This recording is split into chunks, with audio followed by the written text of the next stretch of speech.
네, 환영합니다. 자, 시작하기 전에 질문에 답해 드릴게요. 잘 보세요. 사라랑 아브라함이 왜 믿음의 조상인가 이런 거를 질문할 때 답을 하는 방법이 가장 쉬운 방법은 뭐냐면 믿음은 우리의 것이 아니에요. 믿음은 우리 것이 아니에요. 갈라디아에서 뭐라고 그랬어요? 믿음이 온 후로. 그쵸? 믿음은 예수님이에요. 이해되셨죠? 그러니까 믿음의 조상이다라고 하는 것은 예수님이라고 하는 씨가 약속된 사람이 누군가라는 거예요, 지금. 그래서 아브라함과 사라. 그래서 내 씨로. 됐죠? 음, 네.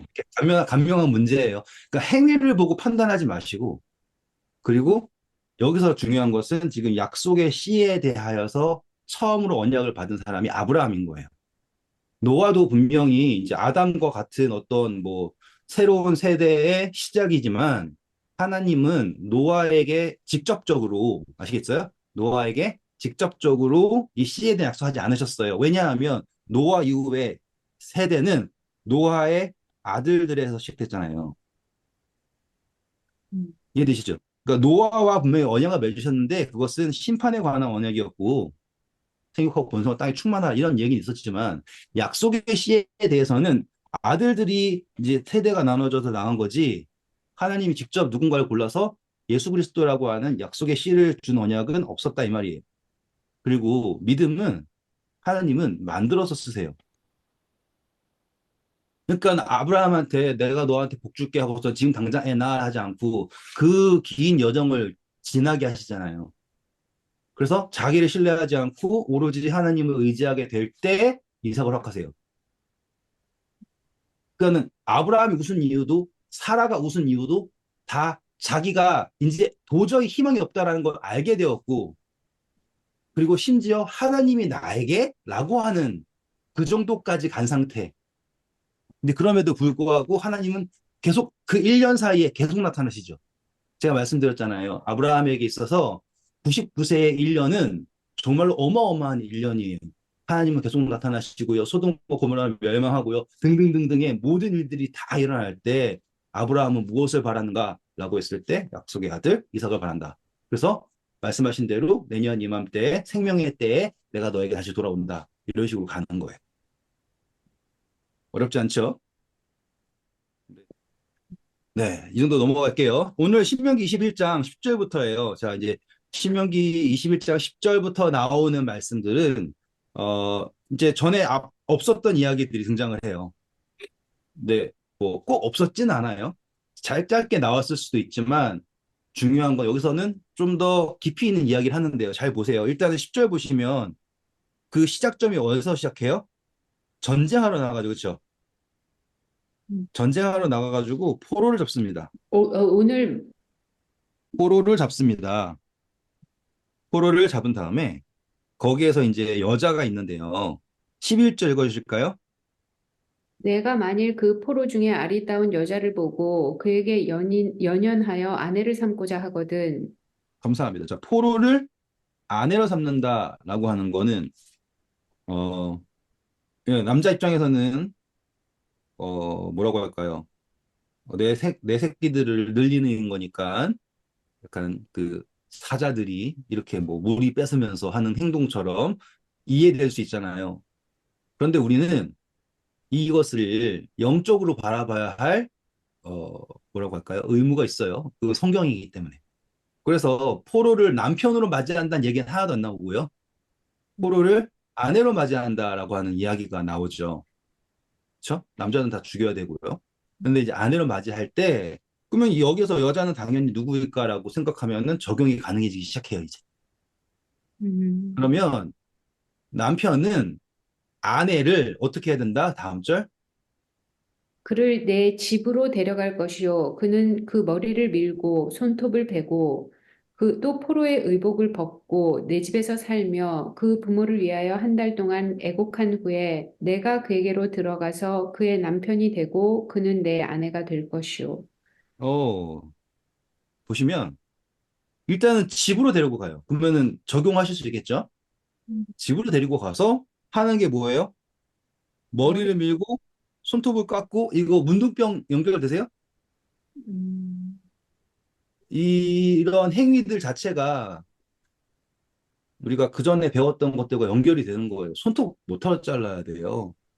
뭐 음, 손톱이 더러워서 그럴까요? 머리카락 왜 자를까? 이게 아니라 완전히 처음부터 자라나는 모든 것은 새로 자라난다라고 하는 표현을 하는 거예요, 지금. 음, 음, 그리고서는 의복을 갈아입죠. 포로의 의복. 그 성경에 보시면은 예수님께서 그러니까 뭐 대제사장 여호수아의 옷을 벗기고 새 옷을 입힌다. 이런 표현들 있죠. 음. 그렇죠? 예복이 예비되었다. 이런 표현들처럼 포로의 의복을 벗기고 그 다음에 13절 다시 한번 읽어보실까요? 포로의 의복을 벗고 내 집에서 살며 그 부모를 위하여 한 달 동안 왜곡한 후에 내가 그에게로 들어가서 그의 남편이 되고 그는 내 아내가 될 것이요. 네. 자, 이게 한 달이라는 기간은 30일이에요. 그러면 이거를 그냥, 그냥 제 멋대로 적용이에요. 아시겠어요? 제 멋대로 적용. 4천 년 있다 오셨고요. 성경 역사가 이렇게 되잖아요. 그렇죠? 음, 제 멋대로의 적용이에요. 그런데 이렇게도 가능할 수 있습니다. 이렇게.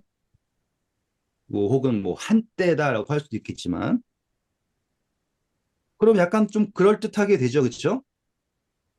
그리고 14절은 조건이 됩니다. 조건이 있습니다. 그 후에 내가 그를 기뻐하지 아니하거든 그의 마음대로 가게 하고 결코 돈을 받고 팔지 말지라 내가 그를 욕보였은즉 종으로 여기지 말지니라. 네. 이거는 이제 적용하기가 애매하지만 반대가 될 수 있을 거예요. 우리가 예수님하고 교회로 한다면 음, 여자가 남편이 싫으면 자유를 얻는다. 이런 식으로. 반대로 적용할 수 있을 거예요. 예수님이 우리를 마음에 안 들어 하실 수는 없으니까. 음, 그렇죠? 그런데 우리가 예수님을 믿지 않고자 하면 예수님이 우리에게 하실 수 있는 것은 내 뜻대로 하라는 것밖에 하실 수 없잖아요. 근데 예수님을 떠나서는 우리가 살 수가 없고 그렇기 때문에 죄의 삭은 사망으로 가는 이렇게 적용이 가능할 겁니다. 네. 어느 정도 적용하실 수 있겠죠? 네. 다음입니다. 이 맏아들 이야기는 아주 좋아요. 읽어볼게요. 어떤 사람이 두 아내를 두었는데 하나는 사랑을 받고 하나는 미움을 받다가 그 사랑을 받는 자와 미움을 받는 자가 둘 다 아들을 낳았다 하자. 그 미움을 받는 자의 아들이 장자이면 자기의 소유를 그의 아들들에게 기업으로 나누는 날에 그 사랑을 받은 자의 아들을 장자로 삼아 참 장자, 곧 미움을 받은 자의 아들보다 앞세우지 말고 반드시 그 미움받은 자의 아들을 장자로 인정하여 자기의 소유에서 그에게는 두 몫을 줄 것이니 그는 자기의 기력과 시작이라. 장자의 권리가 그에게 있음이니라. 감사합니다. 자, 이 사랑한다, 미워한다, 이게 개인의 판단이에요. 판단, 뭐 자유 혹은 선택. 그래서 미워하는 사람의 아들을 뭐 잘해주기가 어려울 수도 있고요. 그쵸? 어쩔 수 없잖아요. 칼은 좋아하는 쪽으로 이렇게 가니까. 그런데 하나님은 그러면 안 된다라고 얘기를 하세요. 그럼 이거는 필요한 그러니까 이 필요한 법이에요. 필요하지 않은 법이에요. 생각해 보세요. 필요한데요? 왜 필요한, 필요할까요? 하나님 뜻이. 사람은 여기 나오는 것처럼 이렇게 사랑을 받는 자의 아들을 장자로 삼을 거니까. 잘 보세요. 이거 남의 가정사예요. 내가 내 아들 하나 더 예뻐하는 거랑 둘째 더 예뻐하는 이게 무슨 상관이에요? 근데 그게 성경에 왜 기록돼야 되냐 이 말이에요. 장자는 다른 얘기잖아요. 네, 이제 그 하나님 기력의 시작이라는 게 표현이에요. 기력의 시작. 그 장자는 그 생명의 시작이에요. 생명의 시작. 그러면 이 장자는 생명의 시작을 나타내는 사람인데 그 생명이 누구로부터 왔을까요? 라고 하면은 하나님으로부터 온 거예요. 그러니 이 장자권을 인정해 주는 것은 하나님을 인정하는 거예요. 음, 그래서 미움받는 아내의 아들이어도 결코 그 장자권은 폐기하지 못해요. 음. 그러면 이제 이걸 또 적용을 또 해볼게요. 예수님을 찾아내야 되겠죠. 여기서 지금 우리가. 우리? 네, 예수님하고 우리를 찾아내. 누군가는 예수님일 거고, 누군가는 우리일 거 아니에요. 그쵸? 뭐가 됐든 간에 한번 해보세요. 우리를 예수님보다 앞세우지 말. 여기서 보시면 그 기준이 뭐냐면 생명의 시작을 바라봐야 되지 나의 판단을 바라보면 안 된다라는 거잖아요. 음, 그렇죠? 그러니까 내가 앞세우는 것은 생명의 시작을 앞세우는 거예요. 하나님이 나에게 주신 것을 앞세우는 거죠. 음, 그러면은 적용이 가능하죠, 당연히. 그런데 보시면 사랑받는 사람의 아들이 장자일 수도 있잖아요. 그쵸? 네, 그거 당연한 거예요. 그러면 아무 문제 없어요. 하지만 미워하면은 어떻게 해야 되나? 그게 문제인 거잖아요. 음. 미워할지라도 네. 장자는 장자이다. 라고 하는 거를 말하고 있어요.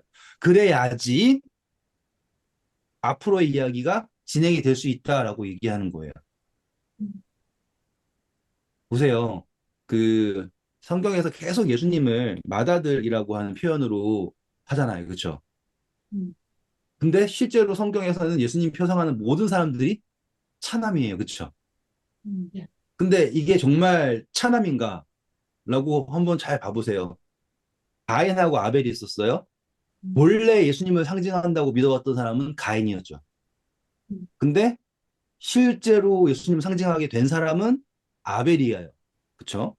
예를 들어서 이제 사울하고 다윗 해봐요. 음, 원래 얼굴 잘생기고 모든 사람들이 결국에 선택한 사람은 사울이었어요. 근데 결국에 하나님을 택함 받은 사람은 다윗이에요.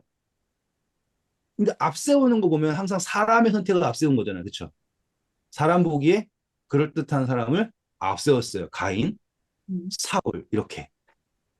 근데 하나님이 사울하고 다윗하고 평가하실 때, 다윗 택하실 때, 하나님은 겉을 보지 않고, 외모를 보지 않고, 중심을 보신다라고 하면서 다윗을 택하시잖아요. 음, 그러면 여기에서 똑같이 사랑하고 미워한다라고 하는 내 기준으로 바라보는 것이 아니라 생명의 시작을 주신 분이 누구인가를 인정했을 때 우리는 장자를 앞세울 수 있습니다. 라고 하는 적용이 됐죠? 그럼 그 다음이에요, 이제. 그러면 왜 장자한테는 몇 몫을 줘요? 어머, 두 몫을 줘야 돼요. 왜 그럴까요? 이제 둘째 아들까지 테이크하라고. 둘째 아들까지 택해하라고요? 와, 그건 처음 들어보는 이야기인데. 네. 무시 아니다. 음, 그 다른 한 몫을 누구한테 줘야 돼서 그런? 엑스트라 한 몫을?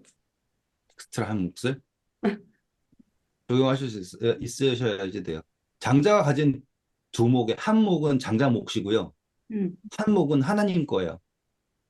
음, 그러니까 장자를 인정할 때 한 몫을 더 주는 게 그 몫을 주는 거예요. 그 두 몫이거든요. 자, 이제 그 두 몫을 가지고서는 해볼게요. 우리 예수님이 이거 적용이에요, 적용. 성전세 내라고 베드로한테 사람들이 막 쫓잖아요. 그렇죠? 음, 그때 베드로가 가가지고는 낚시를 했더니 한 세겔이 들어있었죠. 그래서 그러면 예수님이 가지고 있는 거는 두 몫이에요. 맞아요? 네. 그래서 예수님이 한 몫은 나를 위해, 한 몫은 너를 위해 라고 했죠. 지금 별거 아닌 것 같지만 거기까지 가죠. 얘 또 다른 이야기로 열왕기하에 보면 2장일 거예요. 엘리사가 엘리야한테 막 쫄라요. 음, 뭐라고 쫄랄게요? 자기한테 자기한테 뭐 넘겨달라고. 얼만큼? 900이쯤. 가서 읽어봐요. 두, 열왕기하 두 배로. 열왕기하 2장 9절. 엘리야가 엘리사에게 이르되 나를 내게서 데려감을 당하기 전에 내가 내게 어떻게 할지를 구하라. 엘리사가 이르되 당신의 성령이 하시는 역사가 갑절이나 내게 있게 하소서 하는지라. 네, 두 몫을 달라 그래요, 지금. 그래서 엘리야가 마지막 때 엘리야가 온다라고 하고 엘리사가 온다 하고 하지 않아요. 왜냐하면 엘리야가 와가지고는 엘리야의 사역이 기름 부음으로 끝나거든요, 다. 음, 엘리야는 기름 붓는 사람이에요. 그리고 엘리야가 기름 부음 사람 중에서 가장 중요한 사람이 엘리사거든요. 그래서 엘리사의 그 이적의 내용들이 예수님의 이적하고 일목요연하게 탁탁 맞아 떨어져 가요. 그리고 거기서 이 장점이 그 나오는 게 뭐냐면 엘리사가 이 엘리야로부터 능력을 받는 때가 물이 갈라지고 그쵸? 물을 건너면서 성령을 받잖아요. 음, 예수님이 침례 요한을 더불어 그 물에서 침례를 하셨을 때 성령이 내려오잖아요. 그쵸? 음, 그때 이는 내 사랑하는 아들이다라고 하셨죠. 그쵸? 그게 이제 장자의 부름이잖아요. 엘리사 역시 요구하는 게 하나님의 영에 대해서 갑절, 두 배의 두 몫을 달라라고 얘기하는 게 이렇게 연결이 될 수가 있어요. 음, 그러니까 이건 심화반이에요. 그러니까는 단순하게 아, 장자는 두목 받는구나라는 걸 보는 사람하고 성경 전체에서 이런 이야기들이 등장하는 거를 볼 수 있는 것과는 이제 큰 차이가 나겠죠. 다음입니다. 이제 장자는 이해하셨죠? 네. 그래서 이제 성경에 나오는 모든 장자권 싸움에서는 이걸 꼭 읽으셔야 되는 거예요. 야곱하고 에서 이야기 나오든지 어디든지 항상 이 이야기를 읽으셔야지 돼요. 그러니까 중요합니다. 음. 그 장자는 두 몫을 가지고 있어요. 한 몫을 누군가에 줄 수 있겠죠. 그렇죠? 18절입니다. 아니, 근데 참 이거를 읽으면서 생각나는데 하나님이 이렇게까지 말씀해 놓으셨으면서 항상 왜 둘째를 그렇게 그 약간 이상하잖아요. 그죠? 네네네. 그렇게 보는 게 맞는 말이에요.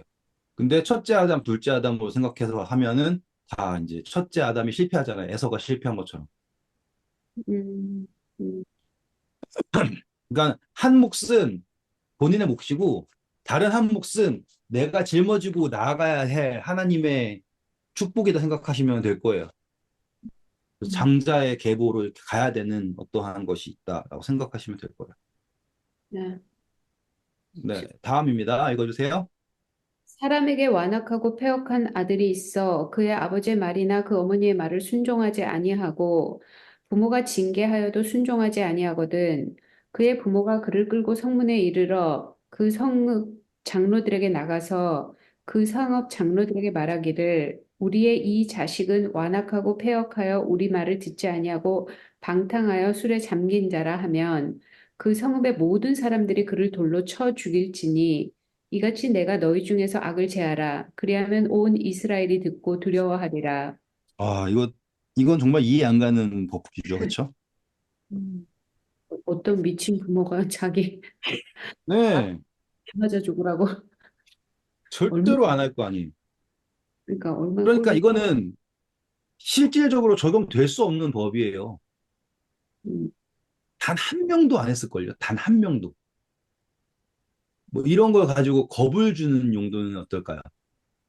지금 내 부모를 공경하라라고 하는 다섯 번째 계명이 사람들의 입장에서는 뭐 그냥 공경하면 하는 거고 말면 많은 거고 이럴 수 있죠.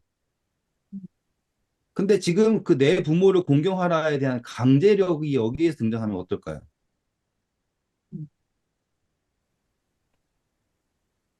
이거 가지고 시간을 많이 쓸 수도 있는데 한번 해볼까요? 자, 네. 법이라고 하는 것은 강제력이 있어야지 돼요. 강제력이 없는 법은 법이라고 할 수가 없어요. 심지어 우리가 약속을 해도 그 약속에는 강제가 있어야지 돼요. 예를 들어서 이제 계약을 한다고 쳐요. 그럼 서로가 서로에게 이제 의무를 갖잖아요. 나는 너에게 이걸 해주고, 그러면 넌 나에게 이걸 해주고. 내가 너한테 이걸 해줬는데, 너가 나한테 이걸 안 해주면은, 이러면서 이제 여러 가지 이야기가 등장할 거 아니에요. 그렇죠? 법은 어때요? 법은 내가 뭔가 잘했을 때 나에게 보장해 주는 게 아무것도 없어요. 음, 여러분이 시도등 잘 지킨다고 갑자기 착한 운전자상 하면서 와가지고 칭찬해주고 그러지 않잖아요. 어쩌면 그렇게 신호등을 잘 지킵니까? 스탑 사인에 잘 멈춥니까? 이러지 않는단 말이에요. 법은 오로지 우리한테 안 하면 고생 좀 할 거야 이거예요. 그쵸? 강제력이라고요. 내 부모를 공경하면 잘 될 거야 라고 하는 거는 어떻습니까? 성경에도 약속이 있죠. 그쵸? 음, 사람들 그거에 귀를 기울일까요? 음. 신기하지 않아요? 예수천당 하면 사람들이 하나 예수님 믿을까요? 아니 예수님 불신 지옥 하면 믿을까요? 불신지옥 왜 그러죠? 무서워서. 무서워서. 신기하죠? 예. 그러니까 사람들은 예수천당보다 불신 지옥이 더 싫어. 여기서 지금 패역한 아들에 대한 이 법은 절대로 제 상식선에는 이 한 번도 집행된 적이 없는 법일 거라고 저는 생각해요. 누가 자기 자식을 온 도시 사람, 동네 사람 다 불러 모아가지고는 돌로 쳐 죽여요. 그렇죠? 이거는 말이 안 되는 거예요. 그런데 보시면 이 강제력이 여기에서 딱 등장을 하는데 이 사람이 나쁜 사람이다라고 이야기할 수 있는 사람이 친구가 아니죠. 음, 이웃도 아니에요. 이 사람, 이 아들이 폐역한 아들이다라고 이야기할 수 있는 사람은 옆집에 사람이 와가지고는 내가 봤을 때 저 사람은 폐역하고 부모의 말을 안 듣는다라고 이야기할 수 있는 사람이 아무도 없는 거예요. 그 사람이 아무리 개망난이어도 내 새끼가 어떻다라고 말할 수 있는 사람은 부모밖에 없는 거예요. 깊어지지 않아요, 지금? 음, 음, 지금 분명히 이거는 내 부모를 공경하라는 거에 대해서 안 들을 경우에 강제력이 있는 어떠한 법규인데 실제적으로 이 법은 절대적인 어떤 보호 아래 있어요. 바로 음, 부모의 선택이라는 거, 부모의 선택. 음, 이게 지금 우리 재임 때의 심판을 말하는 거예요, 이게. 음, 음, 옆에서 우리가 아무리 야, 저 김준식 저건 글렀어요. 저거는 몇 번을 기회를 줬는데도 안 하고 뭐 하면 뭐 하고 이게 성경에 술주정뱅이가 왜 나왔겠습니까? 음료가 그러죠. 취한 사람 맞죠? 여기 아버지 부모님 말 듣지 않고 방탕하고 술 취하고 그렇죠? 20조에 나왔잖아요. 그렇죠? 네. 이게 계시록에 나와 있는 음녀와 그를 따르는 그 추종자들이 하는 모든 것을 다 함축한 내용이 여기에요.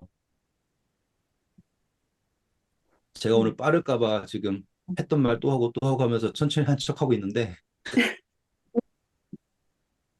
안 빨라요, 내용. 네. 아, 근데 지금 이거 들으니까는 약간 뭔가 느낌이 오시죠? 음. 어, 감동. 부모가 판단했을 때만 성립되는 심판이에요. 음, 와, 깊죠. 음, 그러면은 이 판단이 설 때는 언제쯤일까요? 네? 정말로 부모가 내 새끼는 이 새끼는 정말로 안 됩니다. 라고 할 때가 언제일까요? 끝이 있을까요? 없는 거예요. 내용은 너무 잔인해요. 그럼 계시록은 어때요? 보면은 막 심판이 있고 막 뭐 어떻게 된다 그러고 막 그러죠. 음, 여기도 지금 내용 보면 잔인하죠. 온 마을 사람들이 나와가지고 돌로 쳐 죽여야 되잖아요. 내용은 너무 잔인하지만 그 본질적인 질문에 들어가 보면 이거는 오래 참음과 오랜 기다림과 사랑과 용서와 그 모든 것이 그냥 우리가 도저히 상상할 수 없을 만큼 있는 곳이 여기에요. 인간 부모한테도 있다. 그렇게 보이잖아요. 여기다가 예수님 넣어보세요. 여러분을 창조하시고 여러분의 머리카락까지 세신바된 네? 어머니는 잊을지라도 나는 너를 잊지 않는다라고 하는 거.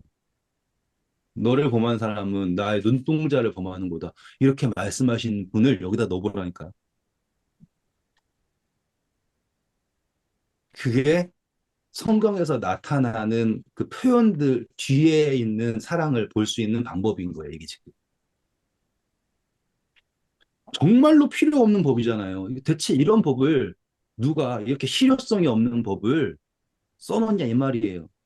그냥 뭐 이렇게 해가지고 혼내면 되지 뭐 강제력이 있는 것처럼 하지만 의미가 없잖아요. 이 강제력에 대한 말 안 들으면 산타 할아버지가 뭐 한대 이런 것들 그런 게 아니잖아요, 지금. 음. 자, 21절 가보세요. 누가 죽여요, 지금? 모든 사람들이. 도시 성, 사람들이 죽여요. 성 사람들이 다. 음, 만약에 내가 내 새끼가 정말로 죽어야 된다 그러면은 내 손으로 하고 말지. 내 손으로 하는 것도 아브라함 얼마나 힘들어해요. 그렇죠? 근데 여기서 심판은 신기하게 도시 사람들이 하네요. 음, 음. 과연 예수님이 우리를 이렇게 던져주실까요? 그렇지 않겠죠, 그렇죠? 예. 보세요. 돌로 쳐 죽이라 그러죠? 음. 그러면은 그 예수님은 가늠 중에 잡혀 여인처럼 우리한테 연결되시죠, 이렇게 막. 음. 왜냐하면 이제 돌로 쳐서 죽는 거는 신성모독과 같은 거잖아요. 맞죠? 기억나셔야 돼요. 네. 돌로 쳐 죽이는 거의 가장 기본은 신성모독에서 시작되는 거였고, 아간 맞죠? 그거 여리고성 할 때 뺏어온 그거 훔친 사람. 네. 네. 그 아골 골짜기도 나오고 이렇게 아간 나오잖아요. 하나님의 그것을 훔쳤을 때 돌 맞아 죽잖아요. 그렇죠? 하나님의 명령을 거역했을 때. 그러니까 부모의 명령을 거역한다는 것을 돌로 쳐서 죽인다라고 표현하는 거면 그만큼 높은 적용을 한 거예요. 왜냐하면 그 부모가 결국에는 그 위는 누구이고 그 위는 누구이고 그 위는 아담이고 그 이상은 하나님이시다. 누가복음에 나온 족보 있잖아요. 그렇게 연결되는 겁니다. 그러면 온 이스라엘이 듣고 이제 두려워하게 됩니다. 하나님을 두려워할 수 있게 되는 거예요. 자, 22절, 23절도 재밌습니다. 이거는 예수님에 관한 이야기죠. 읽어볼까요? 사람이 만일 죽을 죄를 범함으로 내가 그를 죽여 나무에 뒀거든 그 시체를 나무에 밤새도록 두지 말고 그 날에 장사하여 내 하나님 여호와께서 내게 기업으로 주시는 땅을 더럽히지 말라. 나무에 잘린 자는 하나님께 저주를 받았음이니라. 네, 이것 때문에 유대인들이 예수님을 굳이 어떻게 해서든 나무에 달아 죽이려고 노력을 했죠. 네. 네. 이런 것들 하나씩 하나씩 딱 챙겨 두시면 아주 좋아요. 근데 잘 보세요. 이제 여기서 또 깊게 가볼게요. 일단 하나씩 하나씩 차근차근 하겠습니다. 어떤 사람이 무슨 죄를 지었다 그래요? 죽을 죄. 죽을 죄. 이게 뭐예요? 죽을 죄가 뭘까요? 이제 이렇게 가면 재밌는 거예요. 그러니까는 읽으실 때 하나씩 하나씩 이렇게 딱딱 집어가면서 읽으셔야지 되는 거예요. 두루뭉실하지 않아요? 어떤 사람이 죽을 죄를 지어서 죽을 죄를 지었나이다 전하 이런 건가? 간음해도 죽어야 되고. 아니, 뭐 그런 거 있잖아요. 반드시 죽일지니라. 뭐 그거 몇 가지인가? 음, 네. 근데 여기서 보시면 죽을 죄인데 어, 내가 그를 죽이는 건 방법은 다양하네요. 그렇죠? 그러니까 죽인다. 나무에 달아 죽이는 게 아니라 죽인다. 그 죽인 다음에 나무에 다는 거예요. 어때요? 그러니까 옛날에 참수해가지고 성문 앞에다가 모가지 달아놓은 거 그거죠. 네, 맞습니다. 잘하셨어요. 나중에 사울의 자녀들도 다 나무에 달리고요. 그러니까 나무에 단다라고 하는 거는 죽음 후에 나무에 달아가지고 이렇게 보여주는 거예요. 왜냐하면 나무에 달린 그 모습을 너네가 그러니까 결국에 나무의 열매거든요. 지금 달린 게. 음. 상징적으로 적용하실 수 있겠어요? 나무가 이렇게 있으면 열매로 달려 있는데 죽어 있는 열매 달려 있는 거 이렇게 그래서 딱 보여주는 거예요. 음. 십자가도 같은 거여야 되는데 십자가는 나무에 달아서 죽이는 거죠. 음. 그러니까 또 이제 적용이 새롭게 될 거예요. 좀 기다려 보세요. 그래서 일단은 죽을 죄는 무언가라고 했을 때 우리는 뭐 간음도 나올 수 있고 신성모독도 될 수 있고 다 이거예요. 할 수 있어요. 음. 근데 지금 죽고 난 후에 달아요. 음. 그쵸? 죽고 난 후에 달아요. 예수님은 죽고 나서 달리셨어요. 살아 있는 채로 달리셨어요. 살아있는 줄. 네, 그게 차이점이에요. 음. 생명이 있는 채로 달리셨어요. 하지만 거기서 창에 찔려 죽으셨어요? 아니면 하나님께서 생명을 취하셨어요? 하나님께서. 하나님께 생명을 취하셨죠. 그렇죠? 이런 식으로 구별하시는 거 하나씩 챙기셔야지 돼요. 음. 다시 돌아와서 이제 죽을 죄 한번 더. 죽을 죄에 대한 판단은 누가 하는 거예요, 그럼 이제? 여기서는 사람들이. 그렇죠? 어떤 사람이 죽을 죄를 져서요. 그 판단이 지금 그 죽인 사람이에요. 그렇죠? 죽을 죄를 지었다라고 판단하는 사람은 누구? 사람을 죽인 사람. 죽인 사람이에요. 죽인 사람. 음. 예를 들어서 우리 도피성 공부했잖아요. 피해 네. 복수를 한 사람. 음. 그 사람은 저 사람이 내 아버지의 원수 하고서는 쟤를 죽이는 게 당연하다 생각하고 가서 죽이는 거예요, 지금. 음. 그러니까 죽을 죄를 지었다라는 것은 죽음이 당연한 거예요. 음. 왜냐하면 음행을 해서 생명을 빼앗든지, 그러니까 음행이 왜 죽을 죄냐면 음행이라고 하는 건 원래 하나님이 주시는 생명을 낳는 거잖아요, 원래는. 근데 음행으로 생명을 낳으면 그 생명이 하나님의 복의 계보가 될 수 없죠. 그렇기 때문에 음행이라고 하는 것은 결국에 살인과 같은 거예요. 생명을 취한 거잖아요, 결국에는. 음. 이해하셨어요? 장자권에서도 아까 공부했듯이 처음 태를 열고 나온 사람에 대해서 하나님으로부터 왔다는 걸 인정하는 게 중요한데 그걸 인정하지 않고 내 판단으로 하는 것은 하나님으로부터 온 생명에 대하여서 내가 존중하지 않아서 그 생명을 취한 거랑 다른 바가 없습니다. 이렇게 적용이 되는 거라고요.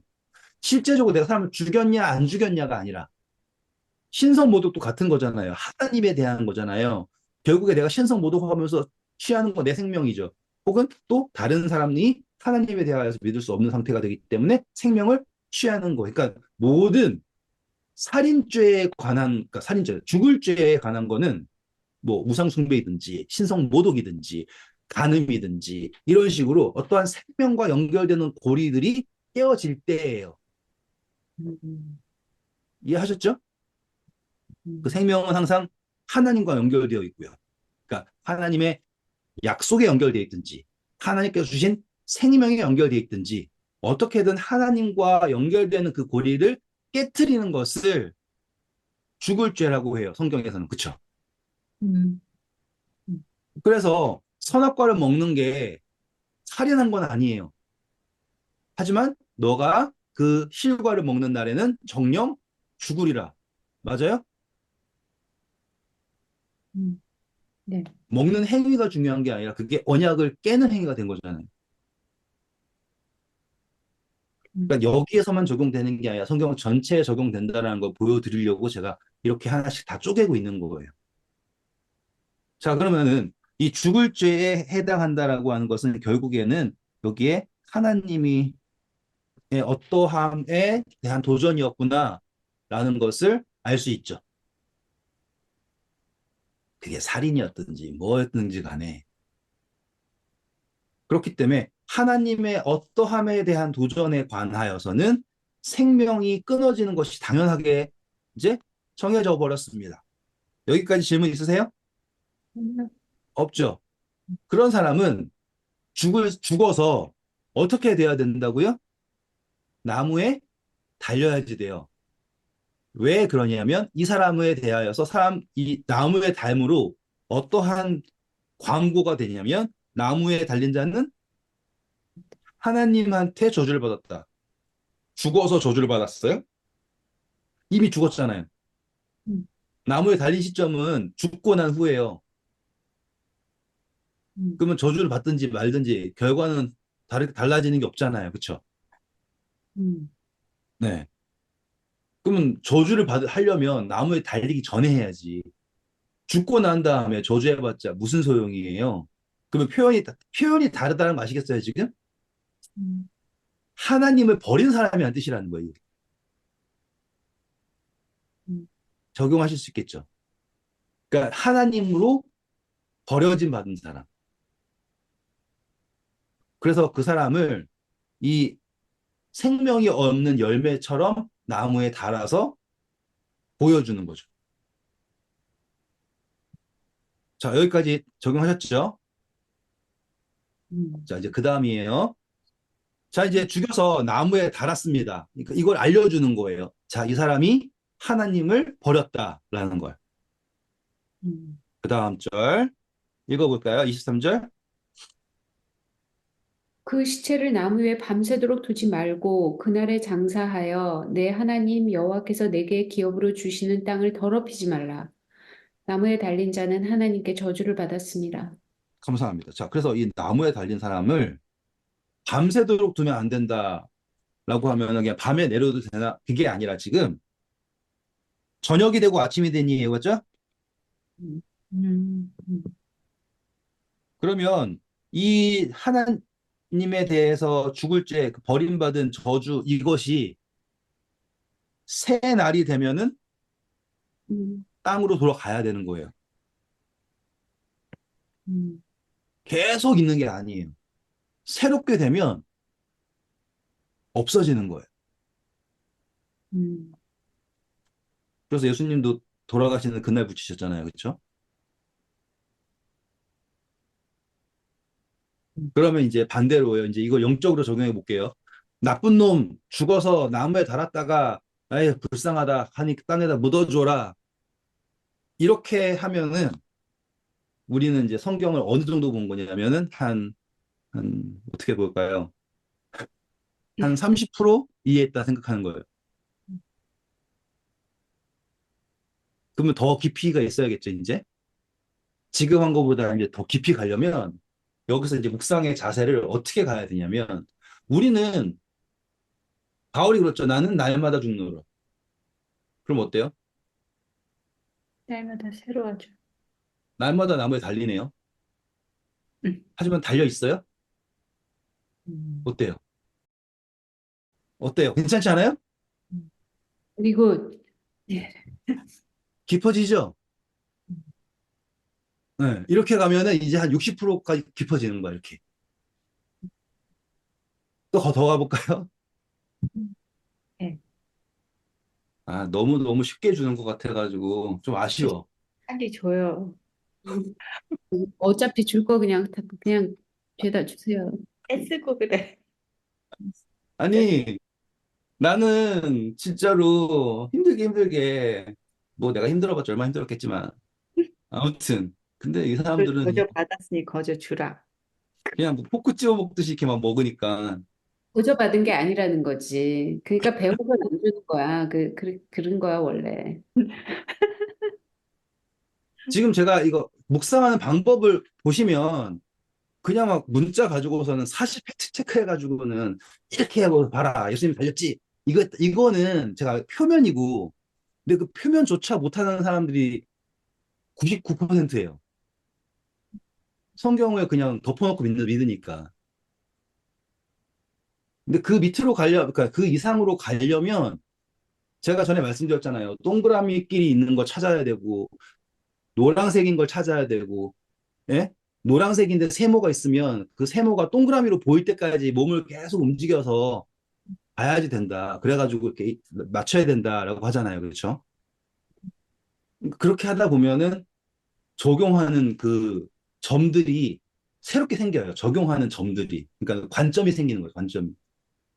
그래서 지금 저희가 나는 맨날 죽는다라고 적용했더니만 이야기가 다르게 보이면서 이제 되잖아요. 그러면 이제 그 다음이에요. 그러면은 여기서 이제 죽이는 사람은 누굴까요, 그러면? 나는 날마다 죽는다잖아요. 아, 나, 아, 그러면은 여기서 죽이는 사람은 누굴까요? 하나님. 예수님이라는 거 하실 수 있겠어요, 지금? 음, 음, 그러니까 예수님께서 나에 대하여서, 근데 이거 반대잖아요. 결국에는 내가, 예수님이 나의 죄를 도말하시는 장면이지만, 음, 실제로는 내가 예수님을 날마다 죽이는 거예요, 지금. 음, 하실 수 있어요? 나 대신 돌아가시니까. 음, 맞아요? 자, 그러면 매일 드리는 번제 등장할 수 있겠어요, 이제? 음. 왜 제사법 할 때 매일 드리는 번제가 그렇게 중요한가라고 하면 신기하게 해 뜰 때, 해질 때죠. 음. 밤에 없죠. 밤에는 자체가 나가잖아요. 음. 여기 똑같아요? 네. 음. 나무에 달린다라는 게 보여주는 거잖아요. 나무에 올려져가지고 태워지잖아요. 하루 종일 태워지잖아요. 그쵸? 매일 드리는 번제가 아침, 저녁에. 갑자기 성소까지 들어가니까는 시야가 탁 트여지죠. 이게 이제 60에 간 거예요. 그러면 이제 연결점이 성소까지 들어온 거잖아요. 그쵸? 그러면은 이제 거기서 더 내려가는 거를 하나씩 더 끌어올 수 있게 되는 거예요. 그러니까 연결점이 더 생겼으니까. 제가 지금 진행하는 방법들 이거를 보셔야 돼요. 어떻게 이 과정이 되는지. 자, 그럼 우리 이제 성소에서 매일 드리는 번제가 어쩌면은 여기에서 매일마다 그 저녁마다 완전히 땅에 묻어서 새롭게 하는 모습과 연결될 수 있다까지 갔잖아요. 음. 네? 자, 그러면 이제 성소에서는 항상 어떠한 일이 일어나요? 물 줍고, 태우고, 피 흘리고. 성소에서 항상 제사라는 게 일어나잖아요. 그렇죠? 아, 한국에서는 항상 그 용서. 네. 네. 그러니까는 나무에 단다라고 하는 게, 예? 나무에 단다라고 하는 게 어쩌면은 그냥 보는 입장에서는 저주받았다라고 하는 건데 결국에는 제사에서 아까 집사님 말한 그대로예요. 여기에는 뭐가 있냐면 언약이 있는 거예요. 그러니까 노뱀 마냥 보는 자는 산다라는 것처럼 그때에 달려서 죽임을 당하고 달리고 나면 새 날이 될 때는 절대로 거기에 달려있지 않아요. 음. 이거는 이제는 법의 범위가 가는 게 아니라 이제 언약의 범위로 가는 거예요. 너무 막 안드로메다 넘어가는 것 같죠? 근데 다 맞아요. 네, 그러니까 이렇게 이해를 하시게 되면 그러면 이제 여기서 한 단계만 더 가고 그만 갈게요. 나무에 달린 자는 저주를 받았어요? 아니면 어떻게 나왔어요? 읽어보세요. 다시 한번. 나무에 달린 자는 하나님께 저주를 받았음이니라. 네, 이거를 봤을 때 하나님께라는 거가 이제 새롭게 읽혀지는 거예요. 처음에 이걸 보면은 아, 하나님한테 버림받았다. 끝장이구나. 라고 하는 거잖아요. 그쵸? 근데 다윗이 인구 조사를 했어요. 그때 선지자가 와가지고는 너한테 세 가지 조건을 주겠다. 예? 전쟁 때문에 도망치든지, 뭐, 포로로 잡히든지 아니면 전염병이 돌든지 이렇게 했을 때 다윗이 선택한 거는 나는 하나님의 손에 나를 맡기겠다. 그쵸? 네. 그러면 여기에는 제가 아까 제사 언약까지 갔잖아요. 그러면은 이제는 여기에 뭐까지 들어올 수 있냐면 은혜까지 들어올 수 있게 된 거예요, 이제. 자, 그러면은 이제 끝낼게요. 더 이상 안 해요. 이제 이거를 다 그냥 지금까지 펼쳐놓은 거를 수습해요. 다 데리고 와가지고는 이제 처음으로 딱 데리고 온 거예요. 이제 이게 제가 하는 마지막 묵상 방법이에요.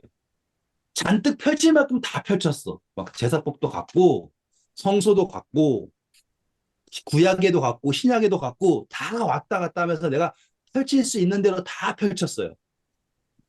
더 펼칠 수 있어요. 근데 시간 관계상 다 펼쳤어요. 그럼 그 다음에 마지막 해야 될 게 뭐냐면, 다 데리고 와가지고요. 아무것도 모른다 생각하고 다시 읽어봐요. 음, 아시겠어요? 음. 그게 불가능해 보일지 모르지만, 아무것도 모른다 생각하고 다시 읽어봐요. 그러면 안 보이던 게 보이기 시작을 해요. 자, 한 번 다시 읽어볼게요. 사람이 만일 죽을 죄를 범함으로 내가 그를 죽여 나무 위에 달거든 그 시체를 나무 위에 밤새도록 두지 말고 그 날에 장사하여 내 하나님 여호와께서 내게 기업으로 주시는 땅을 더럽히지 말라. 나 네. 자, 보세요. 이제 갑자기 안 보이던 게 보일 거예요. 그게 뭐냐면 목적이 보였네요. 땅을 더럽히지 말라. 네. 지금 성경에서 우리가 그분의 땅이죠. 음. 네. 그러면은 우리의 땅을 지키기 위해서, 그러니까 하나님의 땅을 지키기 위해서 열심으로 일하시는 모습을 음. 보게 되는 거예요, 이제. 그러면서 그 이제 목적을 본 거잖아요. 그러면서 지금까지 우리가 했던 것들이 하나씩 탁탁 떠오르는 거예요. 나에게 왜 죄를 깨닫는 마음을 허락하셨을까부터, 네? 그러니까 내가 지금 죄를 깨닫는다라는 게 그냥 깨닫는 게 아니라 내가 죽을 수밖에 없는 죄이다를 깨달아야 되거든요. 그래야지 나무에 달려요. 어정쩡한 죄인은 안 돼요. 음. 적당히 타협해가지고 괜찮은 죄인은 안 된단 말이에요. 죽을 죄를 범했다라는 걸 인정해야, 이렇게 갑자기 달라지죠. 제가 아까 펼쳐놨던 것도 그럴듯하지만 지금 이걸 다 데리고 와가지고는 나는요, 내가 죽을 죄인이라는 걸 인정해야 돼요. 그래야지 예수님께서 내 죄를 죽이시고, 근데 그 죽이는 거는 결국엔 내가 십자가에서 예수님을 찔러야지 되는 거예요. 내가 찔러야 돼요. 그래서 그를 찌른 자도 본다라는 게 내가 되는 거예요. 나는 날마다 예수 그리스도와 함께 죽어야지 돼요. 그러면 그분은 절대로 그 나무 위에 달아서 밤을 보내게 하지 않으신다. 저녁이 되면 아침이 되는 것처럼, 그쵸? 그 저녁 되기 전에 땅에 묻으셔서 죄를 도말하신다. 이거는 언약의 범위예요. 제사의 약속처럼 달린 모든 자는 절대로 밤에 있지 않아요. 도말하신다는 거. 음. 그러면 이제 이야기가 왜요? 하나님께서는 그분의 땅을 절대로 죄에 더럽히게 두지 않으시기 때문에. 그러니까 목적이 막 다 죽여버려야지가 목적이 아니라 정결하게 하시는 게 목적이다라는 게 갑자기 탁 떠오르는 거예요. 재밌었죠? 네, 오늘 수고하셨고요. 다음 음. 주에 뵙겠습니다. 음. 감사합니다. 근데요, 제가 지금 한 거가 지금은 이해 안 될 수 있지만, 그러니까 모든 성경을 다 이런 식으로 본다 생각해봐요. 그렇게 그렇게 보면은 이제 쳐다보는. 다르게 보이는 거예요. 그러니까 집사님이 60까지만 가도 행복했잖아요. 근데 이제 100까지 가잖아요. 제가 100이 아니에요. 그러니까 제 주제 100이에요. 제가 할 수 있는 범위에서 이제 다 모른다 생각하고 왔을 때 보면은 어떻게 보이기 시작하냐면 그다음부터는 성경이 여기 전체가 진짜로 같이 막 이렇게 어 소리를 지는 게 아니라 우리 노래 합창 들으면 화음으로 들리잖아요. 그러니까는 얘가 멜로디가 되면 다른 애들이 화음으로 들려요.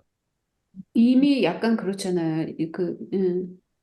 근데 또 신기하게 얘가 또 멜로디가 되면은 얘가 화음으로 들리는 거예요. 그러니까는 이게 성경 전체가 서로가 서로에게 화음이 돼줘가지고는 이렇게 확 풍성해지는 거예요.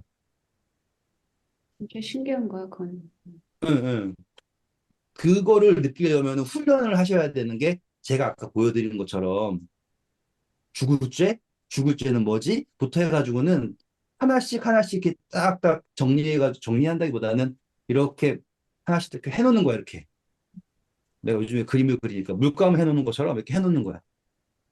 딱 정리해 놓고선 그 다음에 마지막 향이 제일 중요한 거예요. 싹 데리고 와가지고는 난 아무것도 몰라. 라고 하면 그 색깔들이 화음처럼 조화롭게 느껴지는 거예요. 이해하셨죠? 아, 내 말 표현 잘했다. 그전에는 뭐, 딱 그것만 통해서 이렇게 돼 보이는 거야. 혹은 또 이것이 이렇게 보이는 거야. 이렇게 적용이 됐는데, 나중에는 그게 이렇게 입체감 넘치게 돼가지고는 한 번에 다 입혀지는 거야. 그러면은 그렇게 한 번 탁 읽고 나면은 이게 막 절대로 사라지지 않고 탁 이렇게 있는 거야.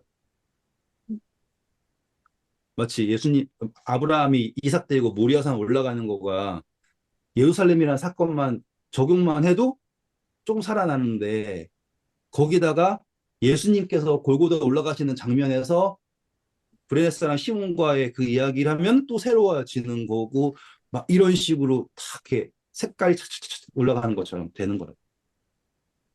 네, 감사합니다. 좋은 밤 되시고.